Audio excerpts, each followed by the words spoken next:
आपण या स्थानी जे आलो, या स्थानाला आपण म्हणतो बागेआळी, महाराजांचं विश्रांती धाम. थोडं एक बॅकग्राऊंड देणं पण माहिती, कारण या पावनभूमीत आपण राहिला होतो.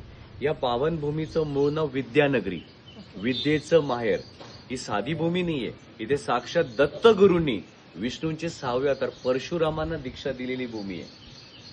माता सरस्वतीने दत्तगुरूंना प्रार्थना केली की तुमचं इथं मानवी रूपात वावर व्हावा, म्हणून दत्तगुरूंचे दुसरे अवतार, पहिले अवतार श्रीपाद श्रीवल्लभ, दुसरे नृसिंह सरस्वती आणि तिसरे स्वामी समर्थ महाराज या ठिकाणी त्यांचा अवतार कार्यासाठी इकडे आले. महाराज अक्कलकोटला जेव्हा आले तेव्हाच महाराजांचं वय होतं 707. 707. ज्या दिवशी महाराजांनी समाधी घेतली तो दिवस 30 एप्रिल मंगळवार 1878 1878 संध्याकाळी 4:30-5च्या सुमारास वटवृक्षाच्या मागे जिथे आपण गेलो, जिथे महाराजांचा मुखवटा आहे, तिथे महाराज निजानंदिनी मग्न झाले, म्हणजे महाराजांनी समाधी घेतली. त्या दिवशी महाराजांचं वय 729. महाराज शेवटच्या काळात अक्कलकोटला आले. नाही, 21 वर्ष 219 दिवस, सर्व तुम्हाला प्रॉपर माहिती मिळणार. 219 दिवस महाराज, म्हणजे 21 वर्ष 219. आता महाराज अक्कलकोटला कधी आले तर 23 सप्टेंबर 1857 नवरात्रीच्या 5व्या माईला अक्कलकोटला जे खंडोबा मंदिर आहे तिथून 110 मीटरवर थोरली वेस दगडी कमान महाराज तिथे प्रगटले. आणि त्याच्यानंतर मग 3 दिवस काही न खाता पिता त्यांचं वास्तव्य खंडोबा मंदिर. म्हणजे अक्कलकोटला ती प्रथा की लोक पहिलं खंडोबाचं दर्शन घेतात. 350 वर्ष कर्दळी म्हणजे श्रीशैलम पर्वताजवळ आंध्र प्रदेश एवढे वर्ष तप का केला? कारण ते योगी होते, त्यांना महायोगी व्हायचं होतं, सिद्ध होते, पण त्यांना महासिद्धी प्राप्त करायची होत्या जगाच्या कल्याणासाठी. तर स्वामी समर्थ महाराजांबद्दल बघा, प्रत्येक स्वामी भक्त महाराजांबद्दल काय विचार करतो ते आपल्यालाच माहिती. तर असे 3 स्वामी भक्त, एक डोंबिवलीला सिद्धांती काका, सौंदनकर म्हणून पुण्याचे आणि माटे म्हणून चिपळूणचे, की महाराज तुम्ही कसे दिसत असणार 350. तर महाराजांनी तिघांना दिव्य स्वरूपात दृष्टांत दिला पहाटे. आणि त्याच्या महाराजांबद्दल असा विचार करा की महाराज तुम्ही 350 वर्ष तप केल्यानंतर कसे दिसत असणार. तर महाराजांनी तिघांना दिव्य स्वरूप दाखवलं, एक डोंबिवलीचे काका, एक पुण्याचे आणि एक कोकणातले. तर महाराज कसे दिसायचे 350 वर्ष तप केल्यानंतर, तर अशी स्वामी समर्थ महाराजांची सुंदरशी मुद्रा. म्हणजे आता आंध्र प्रदेशमध्ये ना श्रीशैलम पर्वत, तिथे महाराजांनी एवढे वर्ष तप केल्यानंतरची ती मुद्रा. मग ते फोटो स्वरूपात पहिली प्रेम इथे आली, बागेळीला आली. पद्माकर जोशी काका आणि काकूचे पुण्याला राहतात, त्यांनाही दृष्टांत झालं की असं असं वटवृक्षाच्या मागे एक सुंदरच्या मठाची स्थापना होणार आहे. ह्या ठिकाणी अशा लहान मुलांना पाठवलं जायचं. इथं गुरुकुल सिस्टम होतं, म्हणजे मुंज झाल्यावर पाठवलं जायचं आणि मग जे काही 15-16 वर्षात अर्थशस्त्र विद्या सगळ्या पारंगत झाल्या परत जायचे. आणि प्रज्ञापुरी असताना या भूमीत अनेक भूकंप झाले आणि शेवटच्या भूकंपात आपलं जे वटवृक्षाला आपण जाणार किंवा जातो ते वटवृक्ष 2 भागात स्प्लिट झालं. हा तो वटवृक्ष. आणि याचा उलगडा स्वामी समर्थ महाराजांनी समाधी घेतल्यानंतर 121 वर्षांनी झालं. कसा झाला ते पण तुम्हाला थोडक्यात सांगतो.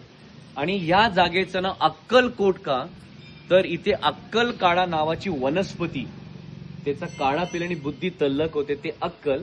आणि इथे जो जुना राजवाडा आहे समाधी मठ पासून 7-8 मिनिटावर आणि वटवृक्षापासून अगदी 4 मिनिटाच्या वॉकेबल डिस्टन्सवर तो जो जुना राजवाडा आहे तो चोला डायनेस्टी पासूनचा, त्याला 1200 वर्षांचा इतिहास. तर त्याचं मूळ नाव भुईकोट. तर ते अक्कल आणि कोट नंतर जॉईन होऊन याचं नाव झालं अक्कलकोट, म्हणजे रिसेंट नाव आहे. तर ते आणि हे वटवृक्ष एकच याचा उलगडा झाला 1998च्या आसपास, जेव्हा डॉक्टर R.R. शुक्ल, जे पुण्याला नॅशनल केमिकल लॅबोरेटरीला काम करणारे एक मोठे सायंटिस्ट, ते अक्कलकोटच्या भूमीत काही दिवसांची सुट्टी घेऊन आले. आणि त्यांनी सुट्टी घेऊन काही ठिकाणी फिरताना काही ठिकाणी ते थांबायचे, असं दीर्घ श्वास घ्यायचे, स्वतःहून हसायचे, आकाशाकडे बघायचे आणि मोठमोठ्याने टाळ्या वाजवायचे. तर एका व्यक्तीने विचारलं की दादा तुम्ही वेगवेगळ्या ठिकाणी टाळ्या वाजतात, आम्हालाही पाहून आनंद, पण तुम्ही कृती काय करतायत आम्हाला कळेल का. ते बोले स्वामी समर्थ महाराज वेगवेगळ्या ठिकाणी अनंत वेळा गेल्या, त्या फ्रिक्वेन्सी, त्या व्हायब्रेशन्स मला जाणवतात, म्हणून मी आनंद व्यक्त करतो. मग त्यांना सांगितलं की तुम्हाला बागेआळी माहिती का. त्याला काय बोला, बागेआळी महाराजांचं विश्रांती धाम आहे, ते लोकांना माहितीच नाहीये. मग ते बोले ठीक आहे मी येतो. पण 98ची गोष्ट, तेव्हा बागेआळी अगदी छोटं 250-300 लोक राहायचे. आणि त्यावेळी हे झाड, हे समोरचं झाड आणि बाहेर विहीर आहे, मग त्यांनी काय केलं, इथं प्रदक्षिणा मारताना त्यांनी इथे डोकं टेकवलं.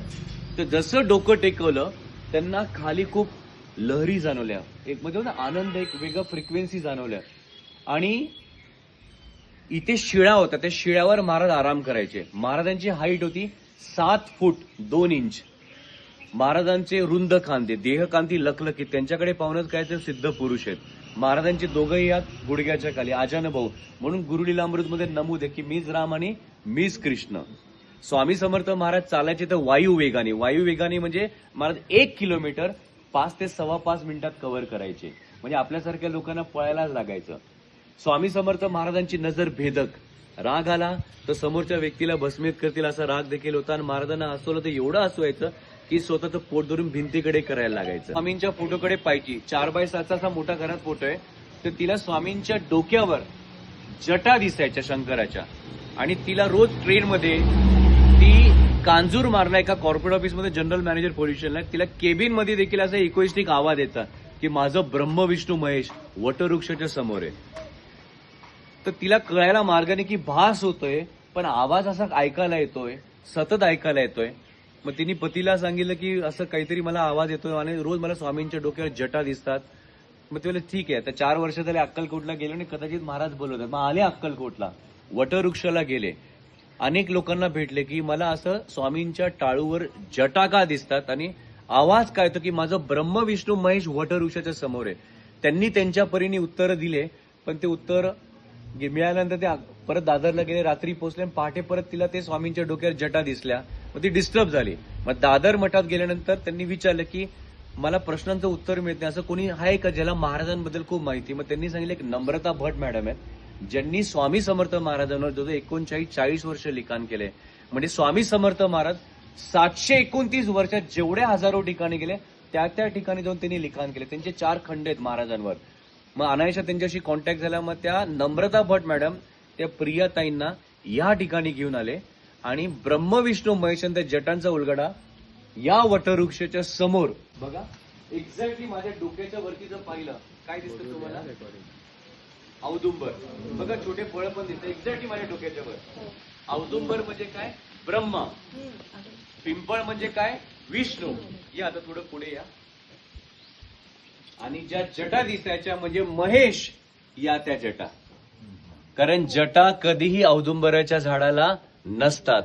तर याचा मोठा उलगडा तिला तिकडे 450 किलोमीटर झाला की ब्रह्म विष्णू महेश काय हे महाराज त्यांना सांगायचे. तर केलं. Doctor R.R. शुक्ल ज्यांच्याबद्दल मी पुन्हा बोलते, त्यांनी शेवटचा रिसर्च रिपोर्ट सबमिट केला. तर जसं 12 ज्योतिर्लिंग आपण जातो बघा, प्रत्येक ज्योतिर्लिंग आपल्या शरीराच्या वेगळ्या वेगळ्या अवयवांवर काम करतं. काही हार्टवर, काही लंग्सवर, काही मेंदूवर. तर इथं त्यांचा शेवटचा रिसर्च रिपोर्ट काय होता की या ठिकाणी तुम्ही या, नामस्मरण पण करू नका, आतमध्ये गाभाऱ्यात फक्त इथे तुम्ही 10 मिनिटं थांबा. तुम्ही जेव्हा बाहेर पडणार तुमच्यावर तुम्ही काय घेऊन जाणार, सकारात्मक लहरी. हा त्यांचा एक शेवटचा रिसर्च रिपोर्ट. एवढे व्हायब्रेशन्स आहेत. आणि मुळात इथे सहजासहजी कोणी पोहोचत नाही किंवा लोकांना रिक्षावाले 500-600 रुपये बोलतात. मग लोक बोलतात जाऊ दे काय करायचं, वटवृक्ष दर्शन झालं. तर महाराजांची इच्छा की ज्याच्यावर माझी कृपा आहे तो इथपर्यंत पोहोचणार असं.